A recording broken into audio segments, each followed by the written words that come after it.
Hi guys, today we are going to study chapter 1 in Hindu law. That means the introduction to Hindu law. Hindu ലോയിൽ ഏറ്റവും basic ആയിട്ടുള്ള കാര്യങ്ങളാണ് ഈ ഒരു ചാപ്റ്ററിൽ പറഞ്ഞിരിക്കുന്നത്. Such as meaning of Hindus, persons governed by Hindu law, persons not governed by Hindu law, conversion and applicability of Hindu law. ഇത്രയും 4 കാര്യങ്ങളാണ് ഇതിൽ പ്രധാനമായിട്ടും പറഞ്ഞിരിക്കുന്നത്. First of all, meaning of Hindus. എന്തിനു വേണ്ടിയിട്ടാണ് നമ്മൾ മീനിങ് ഓഫ് ഹിന്ദുസ് പഠിക്കണം എന്ന് പറയുന്നത്? ഹിന്ദു ലോയിൽ 3 പ്രധാനപ്പെട്ട ആക്റ്റുകളുണ്ട്. വേറെയും ഉണ്ടെങ്കിൽ പോലും ഏറ്റവും പ്രധാനമായിട്ടെന്നും പറയുന്നത് ഒന്ന് Hindu marriage act of 1955, Hindu succession act of 1956, Hindu minority and guardianship act of 1956. ഈ 3 ആക്റ്റുകളിലും ഒരു ടേം കോമൺ ആണ് അല്ലേ, ഹിന്ദു. അതുപോലെ തന്നെ ഹിന്ദു ലോയിലും ഒരു വേർഡ് ഹിന്ദു എന്നുണ്ട്. So these are the personal laws. It is applicable only to Hindus. Okay, the Hindu law is not applicable to Christians as well as Muslims. So അതുകൊണ്ട് തന്നെ നമുക്ക് ഹിന്ദു എന്ന് പറയുന്ന വേർഡിൻ്റെ മീനിങ് ആണ് ആദ്യം പഠിക്കേണ്ടത്. Who are Hindus? ഈ ഹിന്ദു എന്ന് പറയുന്ന ടേം എങ്ങനെയൊക്കെയാണ് വന്നത്, ഹിസ്റ്റോറിക്കലി എങ്ങനെയാണ്, എറ്റിമോളജിക്കലി എന്താണ്, ലോജിക്കലി അതിനുള്ള മീനിങ് എന്താണ്, തിയോളജിക്കൽ സെൻസിൽ എങ്ങനെയാണ് ഉപയോഗിച്ചിരിക്കുന്നത്, ഈ 4 കാര്യങ്ങളാണ് നമ്മളിപ്പം പഠിക്കാൻ പോകുന്നത്. So first of all, who are Hindus? Who are Hindus? Historically, the term Hindu is of foreign origin. It was used to designate people who were living east of Hindu river, now known as Indus. Historically, ചരിത്രപരമായിട്ട് നോക്കുകയാണെങ്കിൽ ഹിന്ദു എന്ന് പറയുന്ന term foreign origin ഉള്ളതാണ്. ഹിന്ദു എന്ന് പറയുന്ന ഈ ഒരു വാക്ക് ഹിന്ദു റിവറുടെ കിഴക്ക് ഭാഗത്തായിട്ട് ജീവിക്കുന്ന ആളുകളെ ഡെസിഗ്നേറ്റ് ചെയ്യുവാൻ വേണ്ടി ഉപയോഗിച്ച ഒരു ടേമാണ്. ഈ ഹിന്ദു റിവറാണ് ഇന്നത്തെ ഇൻഡൂസ് റിവർ അല്ലെങ്കിൽ സിന്ധു റിവർ എന്നൊക്കെ പറയുന്നത്. അതിൻ്റെ ഒരു മെയിൻ ഭാഗം ഇപ്പം പാകിസ്ഥാനിൽ കൂടിയാണ് പോകുന്നതും. സോ ഈ ഒരു ഹിന്ദു റിവറിന് കിഴക്ക് ഭാഗത്തുള്ള ഈസ്റ്റ് ഓഫ് ഹിന്ദു റിവർ ഉള്ള ആളുകളെ ഡെസിഗ്നേറ്റ് ചെയ്യുവാൻ വേണ്ടി ആണ് നമ്മൾ ആദ്യമായിട്ട് ഹിന്ദു എന്ന് പറയുന്ന ടേം ഹിസ്റ്റോറിക്കലി ചരിത്രപരമായിട്ട് നോക്കുമ്പോൾ അത് ഉപയോഗിച്ചിട്ടുള്ളതായിട്ട് മനസ്സിലാക്കാൻ സാധിക്കും. Now, etymologically, the term Hindu was applicable to all the inhabitants of India, irrespective of caste and creed.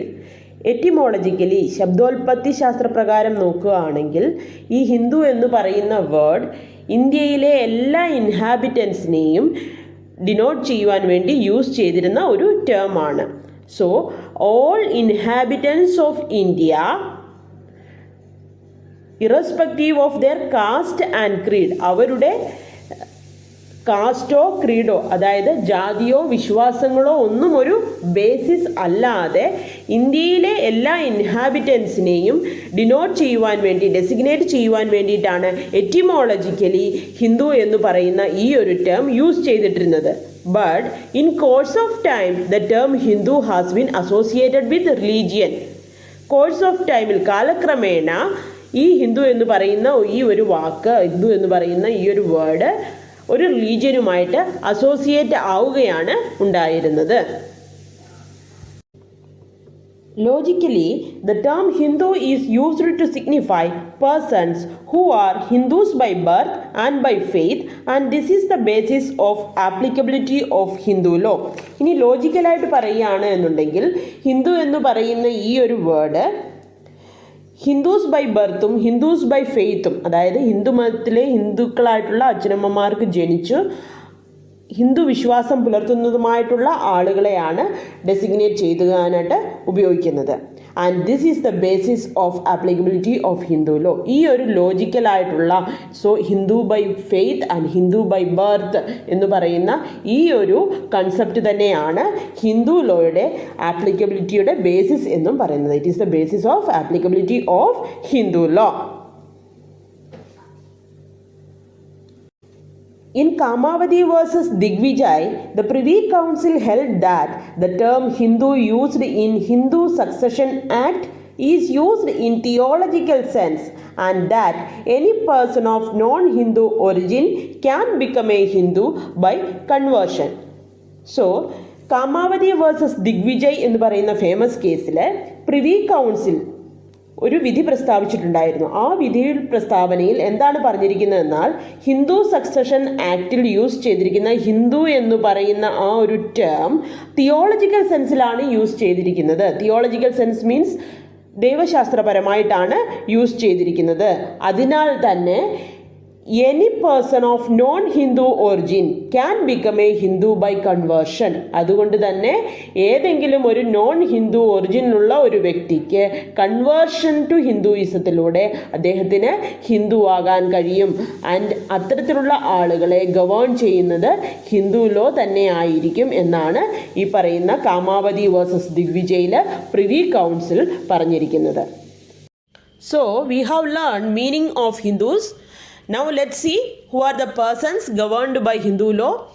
6 categories of persons are governed by Hindu law. They are: number 1, a Hindu by birth. A Hindu by birth means if both parents are Hindus, their children, whether legitimate or illegitimate, become Hindus automatically. ഒരു കുട്ടിയുടെ അച്ഛനും അമ്മയും ഹിന്ദു ആണ് എന്നുണ്ടെങ്കിൽ ആ കുട്ടിയും ഓട്ടോമാറ്റിക്കായിട്ട് ഹിന്ദു തന്നെ ആയിരിക്കും. Number 2, Jain, Sikh, Buddhist, Lingayat, Brahmasamajist, Arya Samajist. ഇത് ഹിന്ദു എന്ന് പറയുന്ന റിലീജിയൻ്റെ തന്നെ ഉപവിഭാഗങ്ങളായിട്ട് തന്നെയാണ് വരുന്നത്. ജെയിൻ, സിഖ്, ബുദ്ധിസ്റ്റ്, ലിംഗായത്ത്, ബ്രഹ്മസമാജിസ്റ്റ്, ആര്യ സമാജിസ്റ്റ് എന്നുള്ളത് ഈ കാറ്റഗറിയിൽ പെടുന്ന ആളുകളും ഹിന്ദു ലോയുടെ പരിധിയിൽ തന്നെയാണ് വരുന്നത്. Number 3, a Hindu by faith. That is a convert to Hinduism. Previously it was a contention that a Hindu is born and not made. But now even a person converted to Hinduism is treated as a Hindu. Previously it was a contention that a Hindu is born and not made. പണ്ടൊക്കെ എങ്ങനെയാണ് പറയുന്നത്? ഹിന്ദു ആരും ready ചെയ്യാൻ പറ്റില്ല. A Hindu is bone, അങ്ങനെ ജനിക്കണം, ഹിന്ദുവായിട്ട് തന്നെ ജനിക്കണം, അത് നമ്മൾക്ക് നിർമ്മിക്കാൻ പറ്റില്ല, റെഡി ചെയ്യാൻ പറ്റില്ല എന്നൊരു കണ്ടൻഷൻ, ഒരു തർക്കം തന്നെ ഉണ്ടായിരുന്നു. But now even a person converted to Hinduism is treated as a Hindu. പക്ഷേ ഇപ്പോൾ ഒരു പേഴ്സൺ ഹിന്ദുയിസത്തിലേക്ക് കൺവേർട്ട് പെട്ട ഒരാളെ നമ്മൾ ഹിന്ദുവായിട്ട് തന്നെയാണ് ട്രീറ്റ് ചെയ്യുന്നത്. അദ്ദേഹത്തിന് ഹിന്ദു ലോ ആപ്ലിക്കബിൾ ആണ് താനും. Number 4, children born to Christian father and Hindu mother and brought up as Hindus. ഒരു ക്രിസ്ത്യനായിട്ടുള്ള അച്ഛനും ഹിന്ദുവായിട്ടുള്ള അമ്മയ്ക്കും പിറക്കുന്ന കുട്ടികൾ അവരെ ഹിന്ദുവായിട്ട് വളർത്തുന്നുണ്ടെങ്കിൽ, അവരുടെ വിശ്വാസങ്ങൾ ഹിന്ദു ബിലീഫിൽ തന്നെയാണ് ആ കുട്ടികൾ വളർന്നിട്ടുണ്ട് എന്ന് ഉണ്ടെങ്കിൽ ആ കുട്ടികളും ഹിന്ദുസ്ഥായിട്ട് തന്നെയാണ് കണക്കാക്കപ്പെടുന്നത്. Number 5, a person who is Hindu by birth and who has renounced Hinduism and reverted back to Hinduism either by religious rites or recognition from community. ഒരു ഹിന്ദുവായിട്ട് പിറന്ന ഒരു വ്യക്തി who has renounced Hinduism, Hinduism renounce ചെയ്യുകയും Hinduism ഉപേക്ഷിക്കുകയും അതിനുശേഷം പിന്നീട് എപ്പോഴെങ്കിലും reverted back to Hinduism, ഹിന്ദുയിസത്തിലേക്ക് തിരിച്ചു വരികയും ചെയ്യുന്നുണ്ട് എന്നുണ്ടെങ്കിൽ അദ്ദേഹത്തിന് ഹിന്ദു ലോ തന്നെ ആയിരിക്കും ആപ്ലിക്കബിൾ ആയിട്ടുള്ളത്. Now the 6th one, the sons of Hindu dancing girls of Naik caste who are converted to Mohammadnism but whose sons are brought up by the Hindu grandparents as Hindus. Naik കാസ്റ്റിലുള്ള Hindu dancing girls അവർ മുഹമ്മദനിസത്തിലേക്ക് convert ആയിട്ടുണ്ട് എന്നുണ്ടെങ്കിലും അവർക്കുണ്ടാകുന്ന കുട്ടികൾ അവരുടെ grand പേരൻസിനാലെ വളർത്തപ്പെട്ട് ഹിന്ദുസായിട്ട് brought up ആയിട്ട് വരുന്ന കുട്ടികൾക്കും ഈ ഹിന്ദു ലോ തന്നെ ആയിരിക്കും ആപ്ലിക്കബിൾ ആയിട്ടുള്ളത്.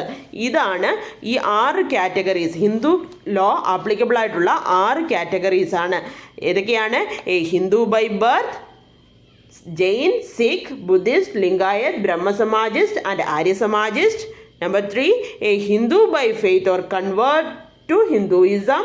Number 4, children born to a Christian father and a Hindu mother and brought up as Hindus. Number 5, a person who is a Hindu by birth and who has renounced Hinduism and reverted back to Hinduism either by religious rites or recognition from community. Number 6, the sons of Hindu dancing girls of Naik caste who are converted to Mohammadnism but whose sons are brought up by the Hindu grandparents as Hindus. So that's it for today. Thank you for watching. See you all on my next video. Till then, bye.